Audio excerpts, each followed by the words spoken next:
లేదు లేదు పిచ్చోడా, నీకు చాలా డబ్బు అవసరం. ఎన్ని కార్లు కొనాలి, బంగ్లాలు కట్టించాలి, చూడు ఇంకా చాలా నేర్పిస్తాను నీకు అన్నట్టు. నువ్వేంటి నా వెనకాల వస్తున్నావు? ఇంకా చాలా నాకు సరిపోద్ది. లేదమ్మా, అంత ఈజీగా నేను వదులుతానా ఏంటి? అయినా ఆ కొంచెం డబ్బు నీకు సరిపోదు, నీ కుటుంబానికి చాలదు, నీ జీవితానికి అసలు సరిపోదు.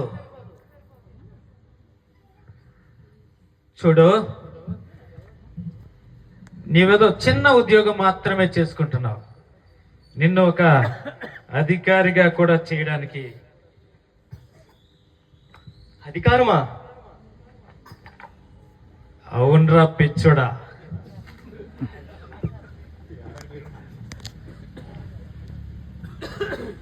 చూడు, డబ్బుతో అధికారాన్ని కూడా కొనొచ్చు. నా చేతిలో ఉన్నటువంటి వారు ఖచ్చితంగా ఈ లోకంలో గొప్పవారుగా పిలువబడతారు. అన్నట్టు అలా వంగిపోయి నడుస్తావేంటి? చూడు, అధికారులు ఎలా నడుస్తారు? ఇలా టీవీగా రొమ్ము విడిచి హుందాగా నడవాలి. ఏది నడు, ఇంతేనా? నడు నడు నడు.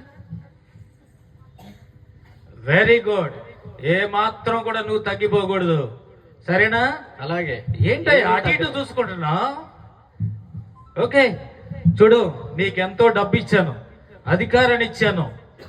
ఈ లోకంలో ఈ రెండు కలిగినటువంటి వారు వాటితోనే సరిపోద్దని అనుకుంటున్నావా? ఇంకా కొన్ని వాటిని పరిచయం చేస్తా.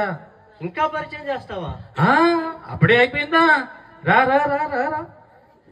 ధనాపేక్ష సమస్తమైన కీడులకు మూలమని తెలియక నా ఉచ్చులో పడ్డాడు. అంత ఈజీగా వదులుతానా? నానా చిన్న రా రా రా రా రా, నీకు ప్రాముఖ్యమైన వ్యక్తిని పరిచయం చేస్తాను.